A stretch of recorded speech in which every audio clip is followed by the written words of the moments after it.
My name is Jen, and I began my stained glass journey in early 2025. Let's talk about the costs associated with getting started as a complete beginner. I do want to preface by saying that there is not a glass shop within about 4 hours from where I live in any direction, so I rely on ordering online. Most of the prices, aside from the glass itself, or if you have a local glass shop nearby that's having a huge sale, are going to be about the same prices, but if you can, I really suggest supporting your local glass shops. I also want to say that this video will cover the bare minimum of costs to get started in everything that you need, but eventually you'll find other tools and supplies that will definitely increase your overall cost.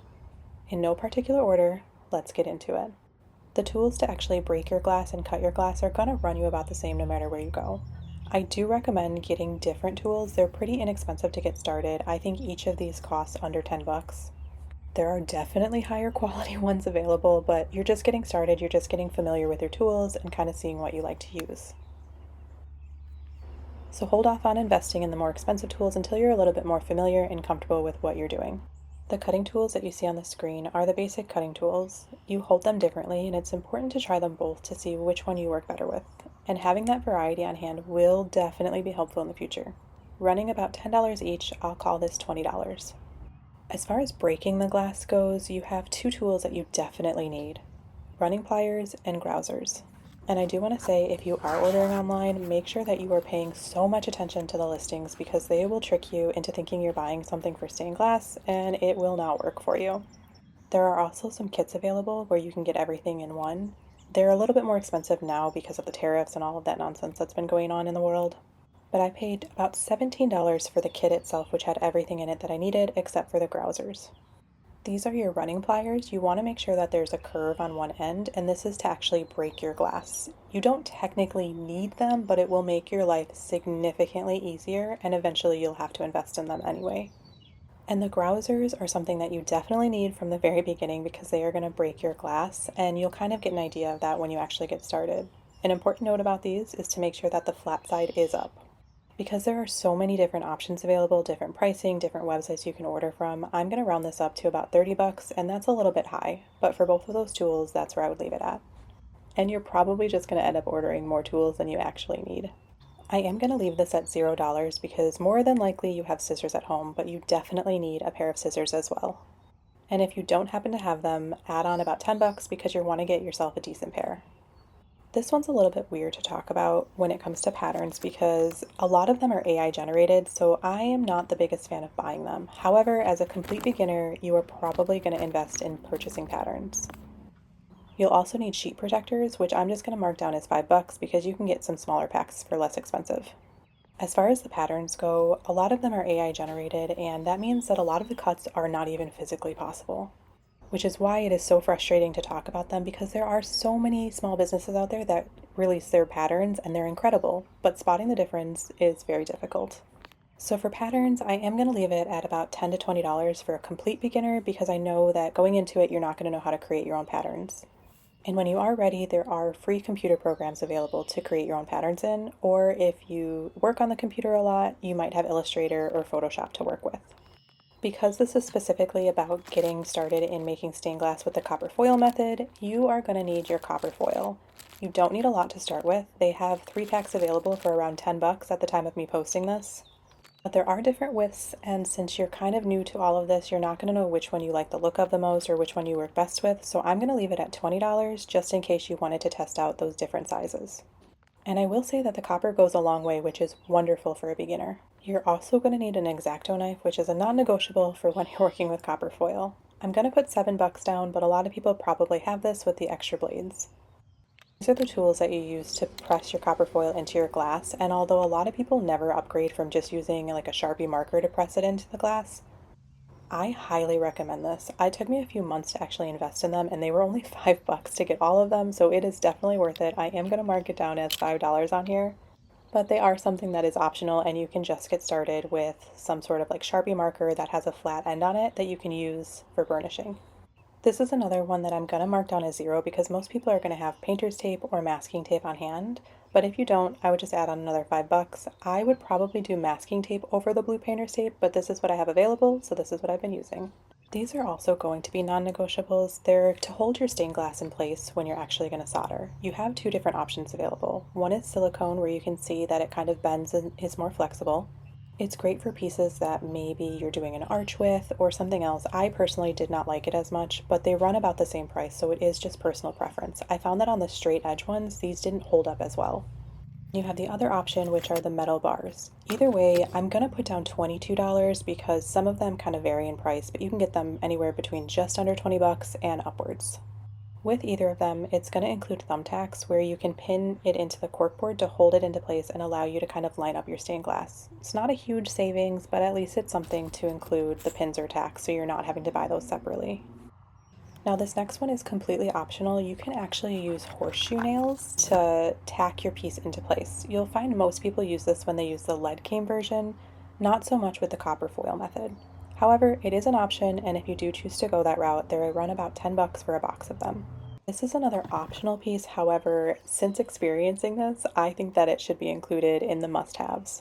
As a complete beginner, you're just going to do a beaded edge around your piece, but UCAME is the most magical thing I have ever experienced when it comes to stained glass. So I do highly recommend checking it out, especially if you have a local shop that you can get it at. I am going to put this under the optional prices. A 3 pounds of it is about 50 bucks, which sounds so expensive, but it does go a long way. And if you do end up using it, you will also need a lead cane stretcher, which is about 19 bucks. Again, I am going to put that in the optional costs because you don't really need it to get started. You're more than likely just going to do that beaded edge. And if you do go the route of using UCAME, you will use something like this instead of that cutting tool that you see people do if they're doing the lead cane version. The beauty of these are that you can also use them to cut your copper, or if you're making hooks or adding chain to your piece, those are going to be great to use as well. So you don't have to invest twice in cutting tools. I should have said cutting your copper wire because it's different than the copper foil, which is something that you'll kind of learn as you go. But either way, you will need some sort of basic jewelry tools to work with your copper, the chain, all of that good stuff. You will also need actual copper wire. The thickness of it, the amount of it that you get is going to vary in the price. I'm going to lump everything together, the copper wire, the jewelry tools, the cutters, the chain, all of that good stuff, and I'm just going to round it to about 30 bucks, but if you're a good shopper, you can definitely get it for a lot less, especially at places like Michael's, Hobby Lobby, wherever you shop. Even Walmart. This next one is technically optional, however, I think it should be considered sort of as a basic supply that you're going to need, so I am going to include it in the price lumped in with the next one that I'm going to show you. This is a cutting grid, and what it does is when you're cutting your piece, it actually kind of captures and catches all of those tiny little shards of glass to make it for easier cleanup and less risk in actually cutting yourself. It's not a necessity to get started because you can use this right here, which is a heat-resistant corkboard, which is definitely something that you're going to need. So together, I'm going to say the first one runs about 19 bucks. The corkboards are about 8 bucks each, so we're looking at about $27. But if you wanted to just start with that corkboard, that is absolutely fine. Save yourself the 19 bucks and invest in it later if it's something that you're interested in. You're also going to need some sort of a wax to seal your piece when you're all finished with it. This is the only one that I've used. Don't be like me. Do not use the sponge that's included. It's too abrasive, so get yourself something like a microcloth. Either way, you are going to need some sort of wax. This one was under 10 bucks at Walmart. This is an absolute necessity as a first aid kit, but most people have band-aids, so I am just going to leave this at 0 bucks to get started with it, but you absolutely need to have this on hand. You think you don't, but you do. And you are going to go through a lot of vinyl gloves or plastic gloves. I'm going to put this down as 10 bucks because you can get quite a few for around that price, but you will definitely need these. And you might think that you can get away with it, but you will need heat-resistant gloves, especially if you're starting off with that beaded edge to finish your pieces off. These are another thing that I just picked up at Walmart in their grilling section, and they were under 10 bucks, so definitely worth the investment on them. Next up is cleaning supplies, and honestly, because that first aid kit I marked as 0, I feel like putting rubbing alcohol or even Windex, I should also include that as 0 because most people are going to have it on hand. But if you don't have alcohol, if you don't have Windex, if you don't have paper towels, I would probably add on another 10 to 15 bucks to kind of get started with it. You will definitely need all of them. This is another one that I am going to leave at 0 because I'm pretty sure everybody has a fan, but if you do want to invest in some sort of exhaust fan for when you're soldering, it's going to run you about 40 bucks. And that is mostly for people that are doing it indoors or in some area that doesn't have very good ventilation. I personally do it out in my garage with everything wide open, so I don't use my exhaust fan often, although I probably should. And this next part is going to be your best friend when it comes to grinding, especially if you have sensitive hands or softer hands, because that glass will cut you like no other. Basically, just protect your fingers when you're grinding the glass. I personally only use one on my pointer finger and my thumb, so they last a very long time and they are really inexpensive. I'm marking it down as $5 because I ended up getting them on Temu, but if you buy them on a place like Amazon, they're probably a little bit more expensive. Now, this next one could technically be considered optional, but I don't think anybody is really ever going to leave their solder just silver, or at least not when you're first starting. Because I've actually tested out the difference between just using Q-tips or cotton balls and a toothbrush, I am recommending that you absolutely invest in a toothbrush to patina your work. So the two of them together, I'm just rounding it up to $15. The next one is glass cutting oil and flux. I'm kind of lumping them together because no matter what, you're going to need them both. Just to get started, I got these two really inexpensive ones. I don't recommend the flux, however, it is pretty cheap. It also included a little paintbrush so that you can apply your flux on there, which saves you about $1 or $2. You'll also need some sort of cup, however, you don't have to invest in these little shot glasses. You can just use an old ceramic mug and just use that for your flux. So I am going to add in the cups and the flux for about $23, but for the cups, you can knock off $3 if you have something you can use on hand. The magic eraser is something that you probably think should be negotiable, but I promise you it's not. So I am adding on another $5 for these because it does a world of difference when it comes to prepping your solder. Another thing that you absolutely need that I did not know when I very first started is tip tinner. It's very inexpensive. This runs about $6.50, so I'm going to round it up to $7. And now we have the solder itself, which around the board I found that it's just under $20 pretty much anywhere you get it, aside from a local glass shop. I have no idea what it costs there, but you really only need one spool to start, so I am going to put it at $20. When it comes to a soldering iron, and I am so upset that I ordered the wrong thing, I ended up getting a Weller, which it actually isn't that bad to make stained glass with because it's that higher powered one. But I paid the same amount that I would have paid if I would have gotten the actual stained glass soldering iron. No matter what, don't go cheap on this. This is the one thing that you absolutely need to invest in, and it's gonna run you about 75 to $80. As far as the grinder itself goes, you really don't have an option to go cheaper. They're pretty much priced the same, at least from what I found with it. I paid around $60 when I ordered this one. However, since then I did a bit of price checking and it looks like they've gone up, so I am gonna put this down as $80. And I'm not sure if you can see just how messy the inside of that tub is. That's where I grind inside of it, so you do need something like that. Some of them have little panels that you can stick on the top, but you can see how much it splashes everywhere. Although the prices will vary depending on where you get it. Maybe you have one on hand that you don't use anymore, so you don't even have to factor this in, but I am going to add $8 for the storage bin. This is a complete negotiable, but I do want to point it out for people that are just starting. If you have a way to use a standing desk, do it. It will save you so much on your back.